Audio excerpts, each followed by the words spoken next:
और चलिए आगे बढ़ेंगे, अगली बड़ी खबर का रुख करेंगे जहां आपको बताएं कि उत्तर प्रदेश उपचुनावों को देखते हुए लगातार पोस्टर वॉर जारी है और इस बीच समाजवादी पार्टी और बसपा ने भी नया पोस्टर बीजेपी के बटोगे तो कटोगे के नारे को लेकर लगा दिया है। झांसी में पोस्टर्स लगे हुए हैं, आपको तस्वीर भी दिखाएंगे कैसे ये पोस्टर्स लगाए गए हैं, आपको तस्वीर दिखा रहे। देखिए बटोगे तो कटोगे का जहां पोस्टर लगा हुआ है बीजेपी की तरफ से, वहीं अब बसपा भी यहां पर पोस्टर वॉर में कूद पड़ी है। समाजवादी पार्टी पहले ही इस नारे का काट खोजने की कोशिश कर रही है, तो बड़ी जानकारी आपके सामने रख रहे हैं। पोस्टर्स लगाए गए हैं, तस्वीर भी आपको दिखा रहे हैं। देखिए जहां बीजेपी ने बटेंगे तो कटेंगे लिखा है, वहीं सपा के पोस्टर पर लिखा है कि जुड़ेंगे तो जीतेंगे।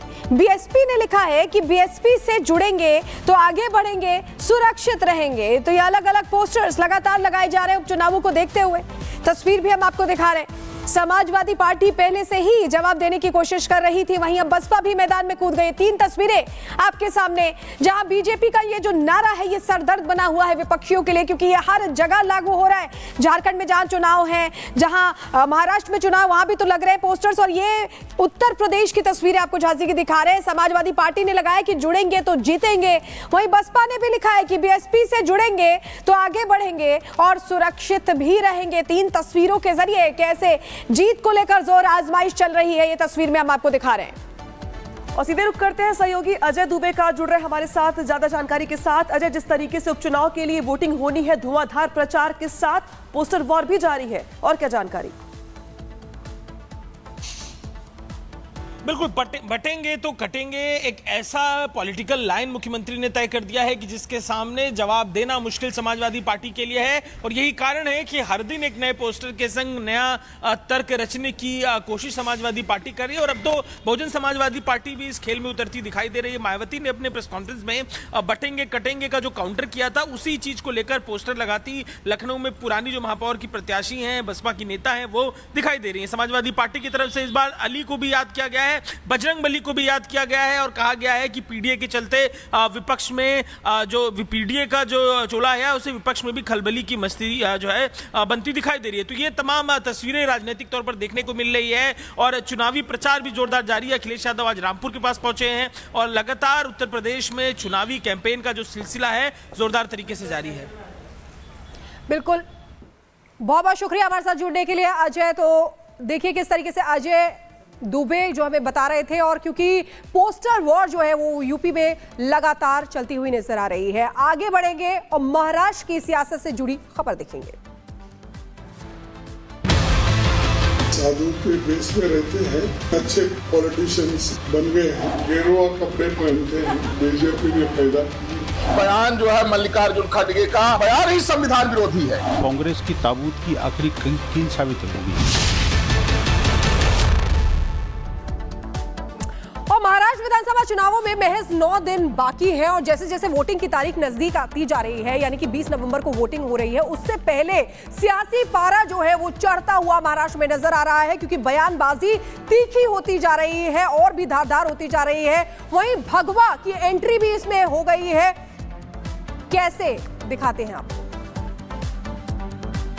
साधु महात्माओं के खिलाफ, सनातन संस्कृति के खिलाफ बयानबाजी की है, मैं उसकी घोर निंदा करता हूं।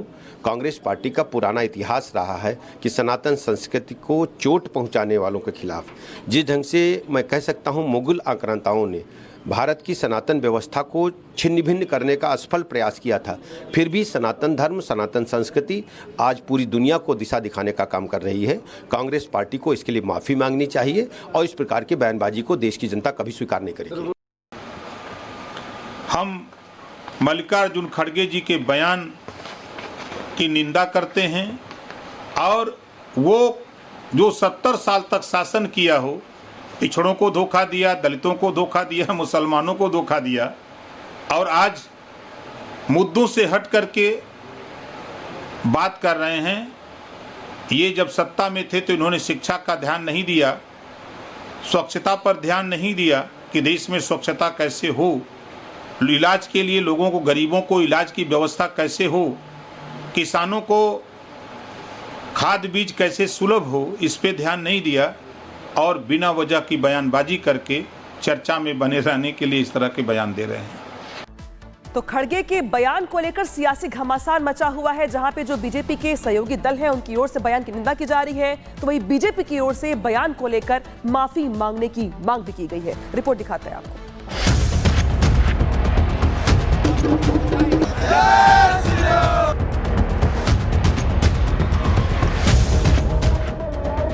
रंगों ने चुनी सियासत या सियासतदानों ने चुने रंग?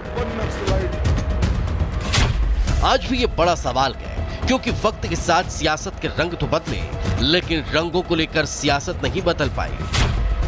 भारत की राजनीति में रंगों की बड़ी भूमिका है। यहाँ भगवा, हरा, नीला, लाल, पीला, गुलाबी समेत सभी रंग किसी न किसी राजनीतिक विचारधारा या आंदोलन के प्रतीक हैं। और हर चुनाव में इन रंगों को लेकर बेहिसाब सियासत भी होती है। महाराष्ट्र विधानसभा चुनाव के लिए महज 9 दिनों के बाद वोट डाले जाएंगे, लेकिन उससे पहले अब भगवा को लेकर सियासत लाल है।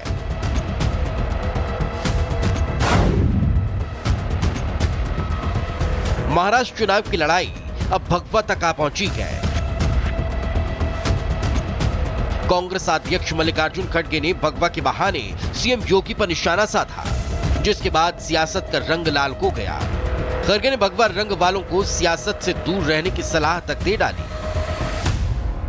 कौन एक साधु के बेस में रहते हैं, लेकिन अच्छे पॉलिटिशियंस बन गए हैं, चीफ मिनिस्टर भी बने हैं, और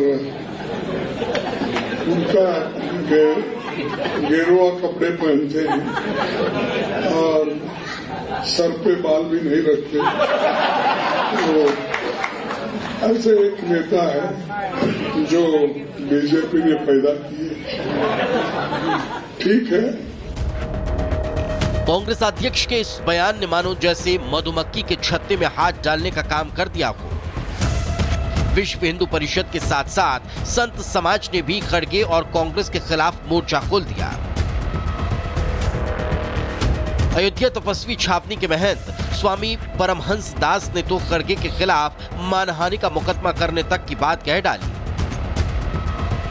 मैं कांग्रेस पार्टी के राष्ट्रीय अध्यक्ष मल्लिकार्जुन खड़गे से पूछना चाहता हूं कि क्या गेरुआ पहनने वाला भारत का नागरिक नहीं है? एक तरफ कहते हैं संविधान बचाओ आंदोलन में गए हैं वो, और दूसरा उनका बयान ही संविधान विरोधी है। इसलिए मल्लिकार्जुन खड़गे यदि 24 घंटे के अंदर माफी नहीं मांगते हैं तो मैं विधिक कार्रवाई कराऊंगा और सुप्रीम कोर्ट तक जाऊंगा, और मानहानि का मैं दावा जो है तो इस पर मुकदमा ठोकूंगा। उधर विश्व हिंदू परिषद के नेता विनोद बंसल ने कांग्रेस पर बांटने की राजनीति करने का आरोप लगाया और कहा कि खड़गे के इस बयान के लिए सोनिया और राहुल को जवाब देना चाहिए। अपनी गंदी जबान से बेहुदा बातें करने से बेटर है कांग्रेस के जो अध्यक्ष महोदय हैं माफी मांगे अपने हिंदू द्रोही कैरेक्टर को लेकर के। आपने पिछले 70 वर्षों में किया क्या भाई?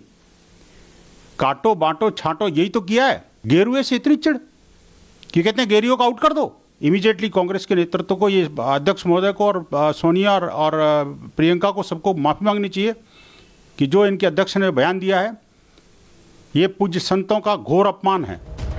दरअसल सीएम योगी हिंदुत्व की सिर्फ बात की नहीं करते, बल्कि हिंदुत्व को जीतेंगे।